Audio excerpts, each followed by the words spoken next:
Imagine waking up one morning to find your credit destroyed, your loan denied, your financial life in ruins, not because of anything you did, but because an algorithm decided you were a risk. No explanation, no appeal, no human being you could talk to. This is the reality for 12,000 Americans who were flagged by an AI system created by a major financial technology company. Their crime? Living in the wrong zip code, working the wrong job, having the wrong spending patterns. And when they tried to fight back, they discovered something terrifying. There was no one to fight. The system was automated, opaque, and according to the company, infallible. But lawyer Mike took on their case and uncovered something even more disturbing. The algorithm wasn't just biased by accident. It was designed that way. This is the story of how artificial intelligence became judge, jury, and executioner for thousands of innocent people, and how one attorney is fighting to give them back their voice.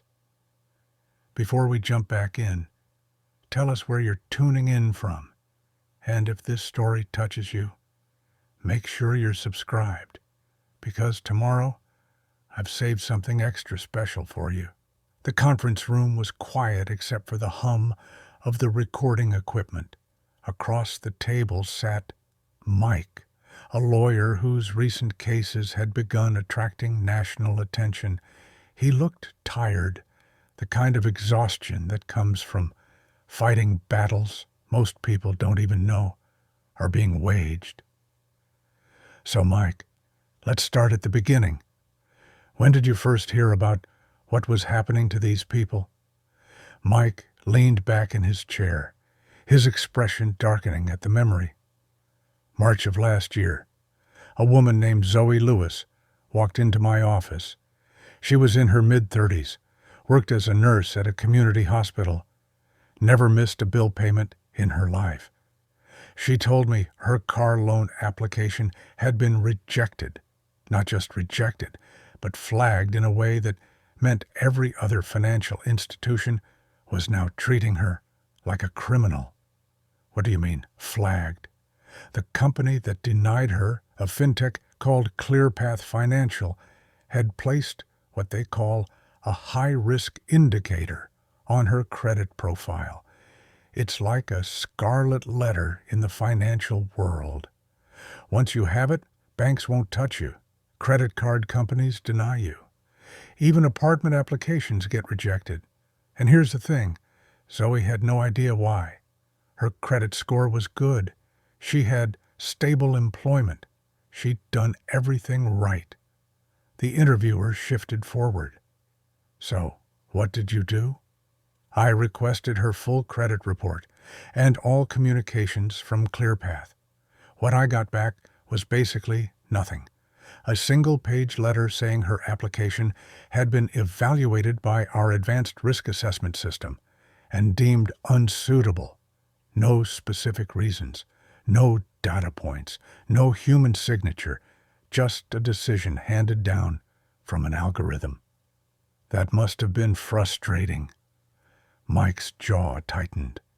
Frustrating doesn't begin to cover it. I've been practicing law. For 15 years, I've dealt with predatory lenders, discriminatory banks, you name it. But at least with those cases, there was always a human being who made a decision. Someone I could depose, cross-examine, hold accountable. This was different. It was like fighting a ghost. So you started investigating ClearPath? I started asking questions. And the more I dug, the more people I found. Within 2 months, I had 43 clients with nearly identical stories, different backgrounds, different cities, but all flagged by the same system. A teacher from Ohio, a veteran from Texas, a small business owner from Georgia. None of them could get answers. The interviewer pulled out a document. I'm looking at some of the demographic data here. These weren't random people, were they? Mike shook his head slowly. That's what made me realize this wasn't just a technical glitch. About 70% of the people being flagged were from minority communities. Another significant portion were from rural areas, or what you'd call economically distressed neighborhoods. These were the exact people who already faced barriers in the financial system, and now they were being systematically excluded by a machine. And ClearPath's response when you confronted them? They stonewalled, sent me a legal team that basically said the algorithm was proprietary information, a trade secret. They couldn't tell me how it worked because that would violate their intellectual property rights. Can you imagine that? People's lives were being destroyed, and the company's response was, "Sorry, that's confidential." The room fell silent for a moment. The interviewer let the weight of that statement hang in the air. But you didn't stop there.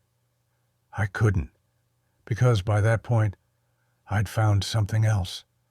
The number wasn't 43 anymore. It wasn't even a few hundred. We started running ads, reaching out to consumer protection groups, posting on social media. And the responses came flooding in, thousands of them. All across the country, people had been flagged by this system. All of them were denied basic financial services, and none of them, not a single one, had any way to appeal. How many total? Mike looked directly at the camera. Our current count is 12,000 verified cases, and that's just the people who found us. The real number could be much higher. The interviewer paused, processing the scale. So, you filed a class action lawsuit. I filed the biggest algorithmic discrimination case in U.S. history. But here's where it gets really interesting. When we finally got into discovery, when we forced ClearPath to hand over their internal documents, we found something that changed everything. This wasn't an accident. The bias wasn't some unintended consequence of bad data. What did you find? Mike pulled out a folder, his expression grim. We found emails, presentations, board meeting minutes, and what they revealed was something far more sinister than anyone had imagined. Quick pause. Before we continue, tell us, where in the world are you watching from? If you're enjoying these stories, make sure to hit subscribe, because tomorrow's episode is absolutely mind-blowing. The documents spread across the table told a story that made Mike's hands shake with anger every time he looked at them. He slid one across to the interviewer. This is an internal email from Victor Malone, ClearPath's chief technology officer, dated 18 months before they launched the algorithm publicly. Read the subject line. The interviewer picked up the page. Optimization strategy, maximizing profit margins through risk segmentation. That sounds like standard business language. Keep reading. Paragraph 3. By implementing geographic and behavioral filters that correlate with lower income demographics, we can effectively reduce our exposure to customers who generate minimal revenue while requiring disproportionate customer service resources. The algorithm will automatically flag these profiles, allowing us to decline their applications without triggering traditional fair lending scrutiny. The interviewer looked up, his expression shifting from curiosity to disgust. They knew. They deliberately designed it to exclude poor people. Mike nodded. Not just poor people. Look at the data sets they used to train the algorithm. They fed it 20 years of lending data from banks that had already been sued for discriminatory practices. redlining, zip code discrimination, all of it. Then they told the AI to find patterns that predicted low profitability customers. The machine learned exactly what they wanted it to learn, that people from certain neighborhoods, certain jobs, certain backgrounds weren't worth serving. But how is that legal? Don't we have fair lending laws? We do. The Equal Credit Opportunity Act, the Fair Housing Act, laws specifically designed to prevent this kind of discrimination. But here's the genius of what ClearPath did. They never explicitly told the algorithm to discriminate based on race or income. They just gave it data that was already contaminated with decades of human bias and said find the patterns. When the algorithm learned to discriminate, they could claim it was just following the math. The interviewer was taking notes rapidly now. So, they created plausible deniability. Exactly, and it gets worse. We found a presentation that Ashton Bishop, their CEO, gave to investors. He literally bragged about how the algorithm was reducing their customer acquisition costs by 43%. He showed charts demonstrating how they were attracting more high-value customers by filtering out people who might need smaller loans or payment plans. He called it precision marketing. But what he was really describing was economic segregation. What was the investor's response? Mike's laugh was bitter. They loved it. ClearPath's stock price jumped 15% after that presentation, because from a pure profit standpoint, it worked.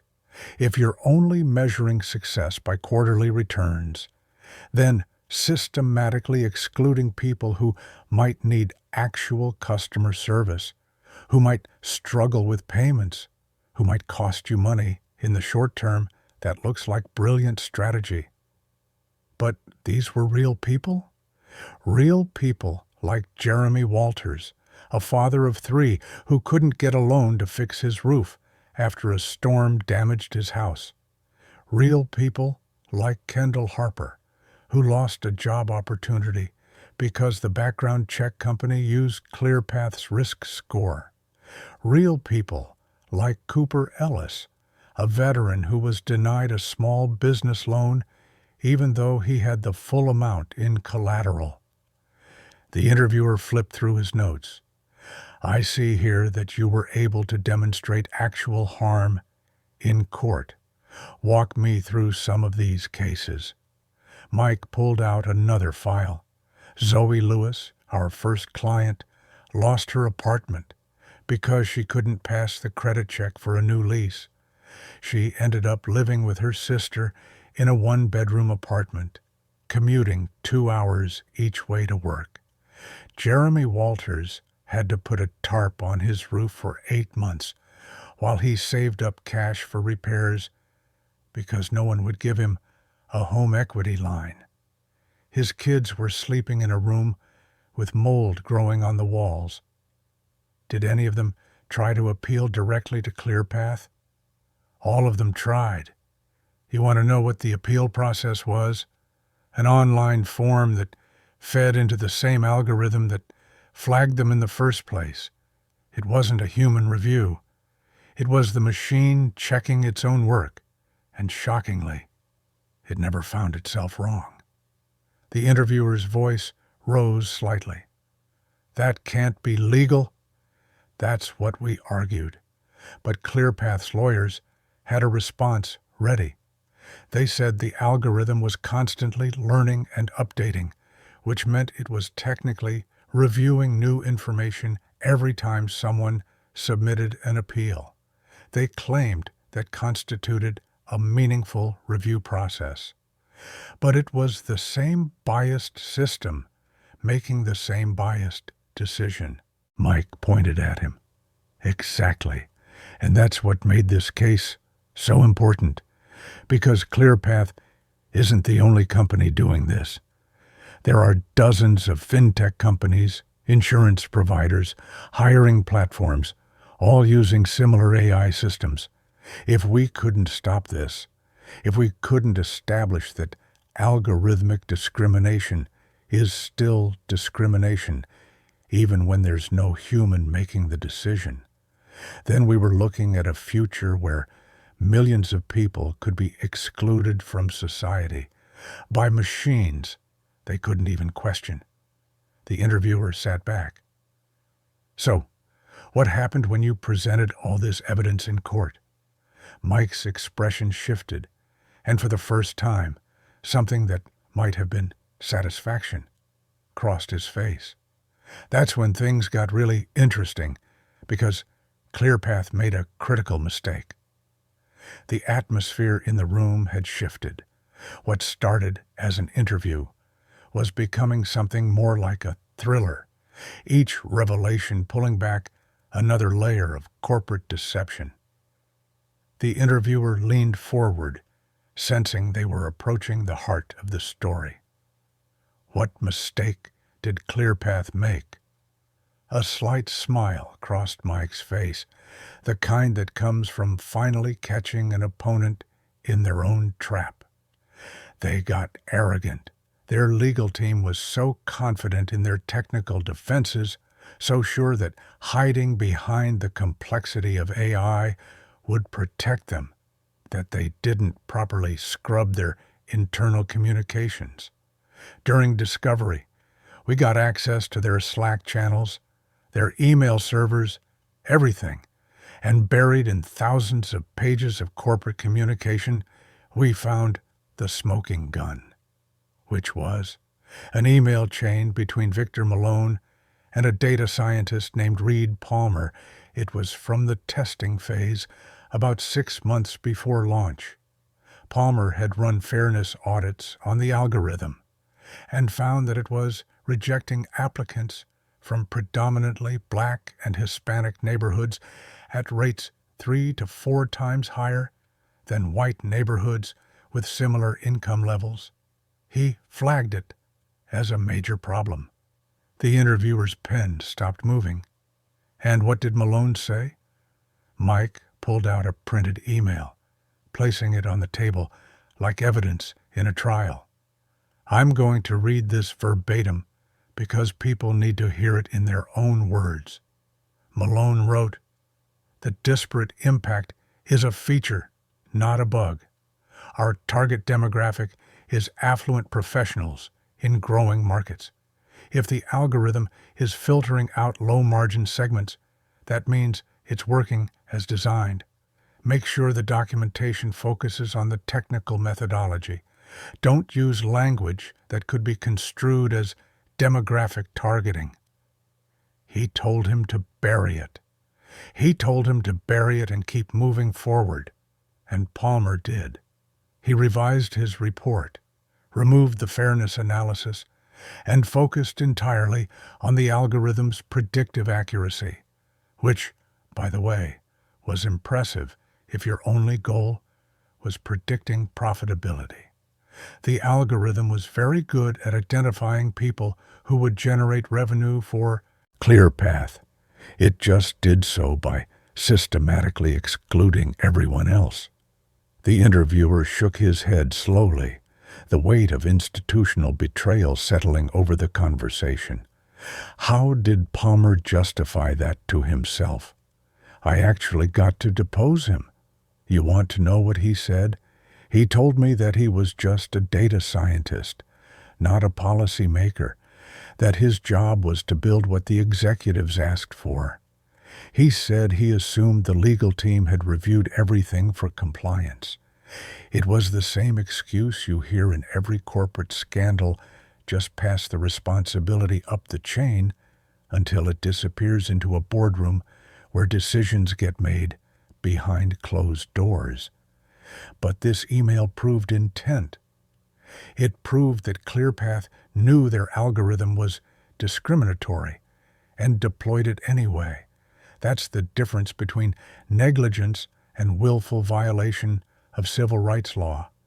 It transformed our case from a technical dispute about AI bias into a straightforward discrimination case with a paper trail. The interviewer was furiously writing notes. What was the court's response when you presented this evidence? Mike's expression grew more serious. Judge Anthony White, who was presiding over the case, called an emergency hearing. I'll never forget walking into that courtroom. ClearPath had a team of 12 lawyers, all from a top New York firm that charges $800 an hour. They had experts, consultants, a whole army of people trying to bury us in technical jargon and procedural motions. But when Judge White read that email aloud in court, you could feel the entire defense strategy collapse. What did he say? He looked directly at Ashton Bishop, who was sitting in the gallery, and said, "This court has seen many attempts to circumvent civil rights law, but rarely one so brazenly documented by the perpetrators themselves. You didn't just build a discriminatory system. You knew it was discriminatory, and you celebrated it." Then he turned to me and asked how many people we believed were affected. "And you said 12,000. I said at least 12,000 that we could verify, and potentially tens of thousands more who didn't know why they'd been rejected, or didn't have the resources to fight back.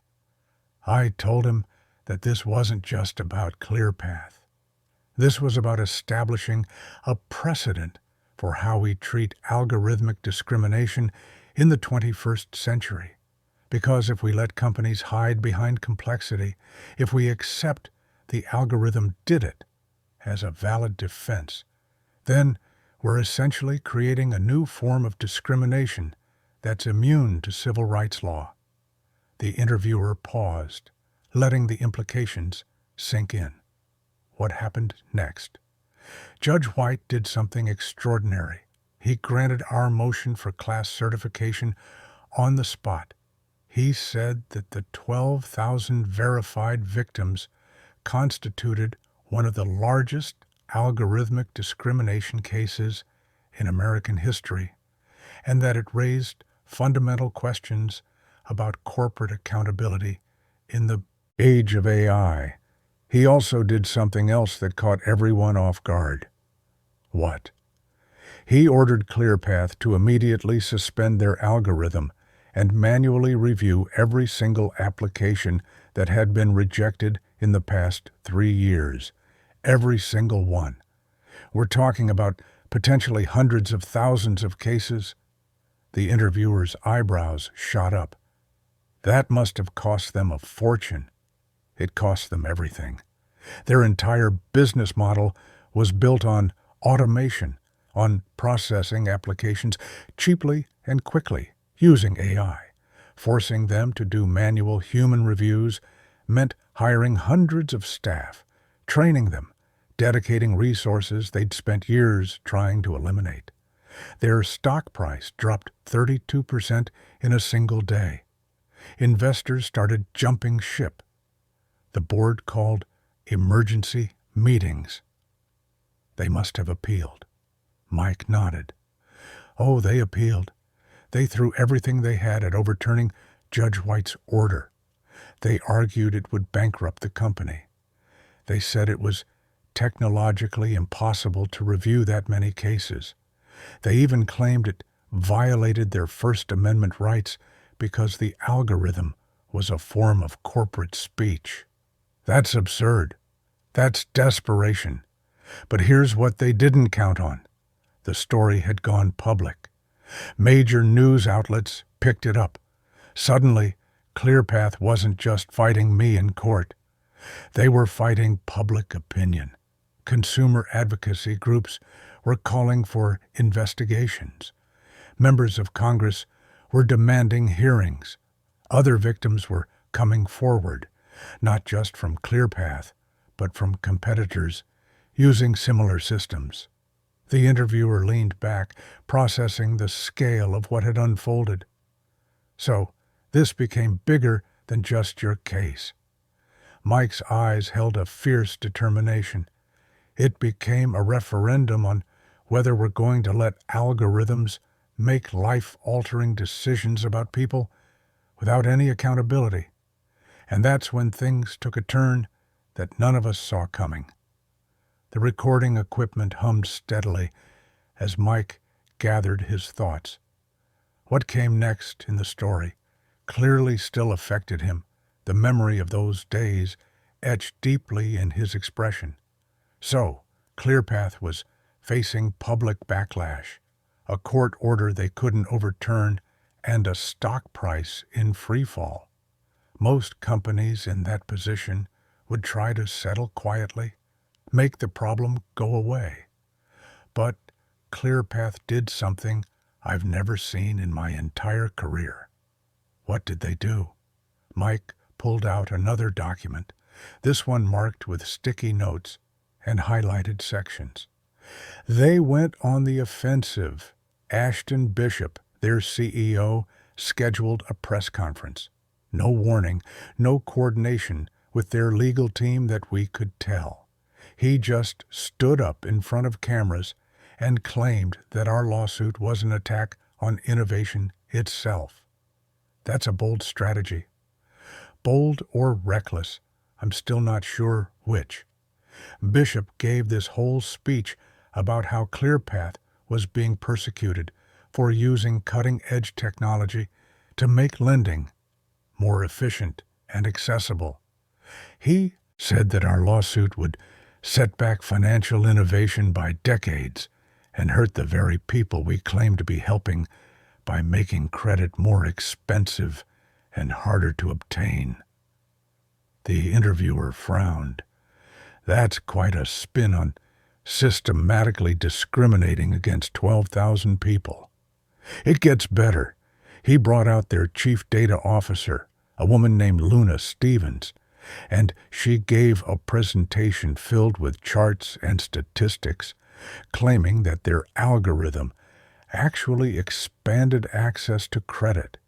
She showed data suggesting that they approved more applications overall than traditional banks, that their interest rates were lower, that they were serving underbanked communities.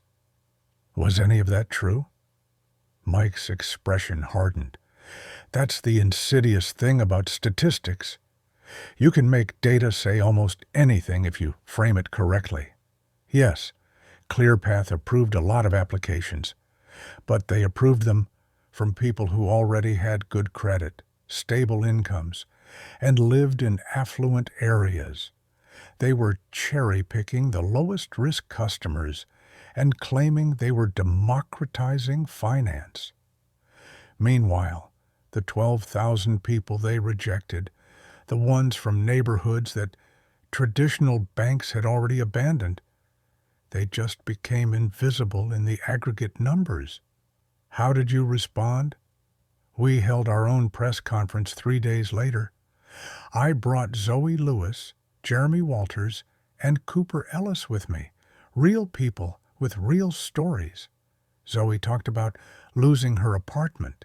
Jeremy talked about his kids sleeping in a room with mold. Cooper, the veteran, talked about how he'd served his country for 8 years and couldn't get a $5,000 business loan even though he had $10,000 in collateral. The interviewer's voice softened. That must have been powerful. It was devastating. These weren't abstractions or statistics. These were Americans who had played by every rule, done everything right, and been rejected by a machine they couldn't even speak to. The media coverage shifted overnight. Suddenly, Bishop's narrative about innovation started looking like exactly what it was, a smokescreen to hide discrimination. Did that change ClearPath's strategy? Mike nodded slowly. It forced their hand. About a week after our press conference, their lawyers reached out about settlement discussions. But here's where it got complicated. They didn't just want to settle our case. They wanted us to sign an agreement that would prevent us from talking about the algorithm's methodology, from sharing the internal documents we'd obtained, from essentially exposing how the discrimination actually worked. A gag order. A comprehensive confidentiality agreement that would have buried everything we'd uncovered. They offered a substantial settlement, enough to compensate all 12,000 victims and cover our legal fees. From a purely financial standpoint, it was a good deal. My clients would get paid. ClearPath would make the problem disappear, and everyone could move on. The interviewer studied Mike's face. But you didn't take it. I brought the offer to my clients, all 12,000 of them. We held town halls in 6 different cities. And I told them the truth. I said, if we take this settlement, you'll get compensation for what happened to you. But ClearPath will keep using this algorithm. Other companies will keep building similar systems. And there will be 12,000 more victims next year, and 12,000 more the year after that. This case isn't just about getting you paid. It's about changing the system. What did they say? Mike's voice grew thick with emotion. Zoe Lewis stood up in the Chicago town hall. She said, I didn't come forward to get a check. I came forward because what happened to me was wrong, and I don't want it to happen to anyone else. Then Jeremy Walters said, my kids asked me why the computer said we weren't good enough. I couldn't explain it to them, but maybe if we fight this, I can tell them we made sure it won't happen to their kids. One by one, people stood up and said no to the settlement. All 12,000, 97% voted to reject it and continue the case. It was one of the most extraordinary acts of collective courage I've ever witnessed. These were people who desperately needed the money, people who had been financially devastated by ClearPath's algorithm, and they chose justice over compensation. The interviewer sat in silence for a moment, absorbing the weight of that decision. How did ClearPath respond? They were shocked. I think they genuinely believed that throwing money at the problem would make it disappear. When it didn't, when they realized they were going to have to actually defend their system in open court with the whole world watching, they made their biggest mistake yet. What did they do? Mike's expression shifted, a mixture of disbelief and grim satisfaction crossing his face. They tried to destroy the evidence, and that's when everything truly fell apart. The air in the room felt heavy with anticipation. What had started as a story about algorithmic bias had evolved into something far darker, a tale of corporate obstruction and the desperate lengths powerful institutions will go to protect themselves. Walk me through what happened when ClearPath tried to destroy the evidence. Mike opened a final folder, his movements deliberate and careful. 3 weeks after my clients rejected the settlement, our forensic IT consultant noticed something strange. We had been given access to ClearPath's document servers as part of discovery, and we were systematically downloading everything relevant to the case. One morning, he discovered that entire folders were disappearing. Not just files, entire directory structures containing emails, presentations, algorithm training logs, everything. They were deleting evidence during active litigation? Not just deleting. They were using sophisticated data wiping tools designed to make recovery impossible. Military-grade deletion software. But here's what they didn't know. Our consultant had set up monitoring systems that created shadow copies of everything the moment we got access. We had backups of files that ClearPath thought they'd erased forever. The interviewer leaned forward. So, you caught them in the act. We filed an emergency motion with Judge White at 2 a.m. By 8 a.m., federal marshals were at ClearPath's headquarters seizing servers. By noon, Ashton Bishop and Victor Malone were being deposed under oath about the destruction of evidence. And by the end of the week, the judge had issued sanctions that effectively ended ClearPath as a company. What kind of sanctions? Mike's voice carried the weight of hard-won victory.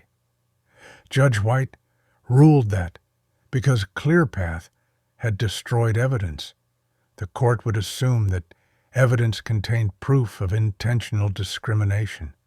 He granted summary judgment in our favor on the core liability questions.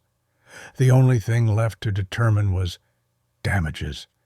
He also referred the matter to federal prosecutors for potential criminal obstruction charges. So you won. We won the legal battle. ClearPath settled 2 months later for $470 million. Every single one of the 12,000 victims received compensation. We also forced them to shut down the discriminatory algorithm permanently and submit to 5 years of federal monitoring for any new AI systems they developed. But, more importantly, we established precedent. The interviewer flipped through his notes. Explain what that means for other cases. It means that companies can't hide behind algorithmic complexity anymore. If an AI system produces discriminatory outcomes, and if the company knew or should have known about those outcomes, they're liable under civil rights law. It doesn't matter if there's no human making the decision. It doesn't matter if the bias is buried in training data or hidden in code. Discrimination is discrimination, whether it comes from a person or a machine. What happened to the people involved? Bishop, Malone, the others.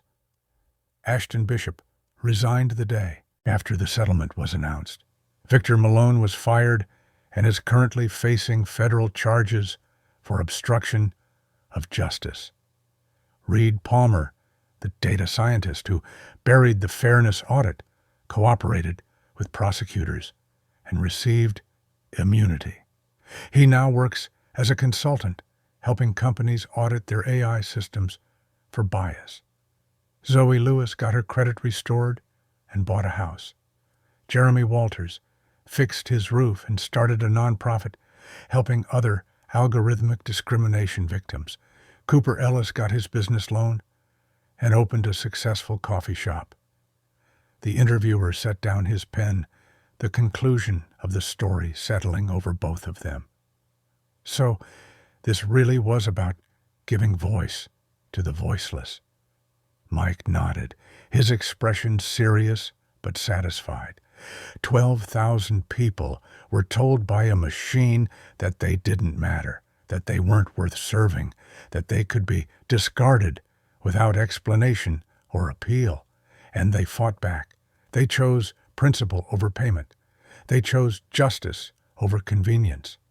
And they proved that no matter how sophisticated the technology, no matter how powerful the corporation, people still have the right to be seen, to be heard, and to demand accountability. What's your message to others who might be facing similar algorithmic discrimination? Document everything. Demand explanations. Don't accept the computer said no as a final answer. And most importantly, find others. These systems don't discriminate against one person at a time. They discriminate at scale. If it happened to you, it's happening to thousands of others. Together, you have power. Together, you have a voice. The interviewer paused, then asked one final question. Do you think this fight is over? Mike's expression grew contemplative, almost worried. This case is over, but the fight, we're just getting started. ClearPath was one company. There are hundreds of others building similar systems right now. Some of them learned from ClearPath's mistakes. They're being more careful, more subtle, and that might make them even more dangerous. Up next, 2 more incredible stories are waiting for you right on your screen. If you enjoy this one, you won't want to miss this. Just click to watch and don't forget to subscribe.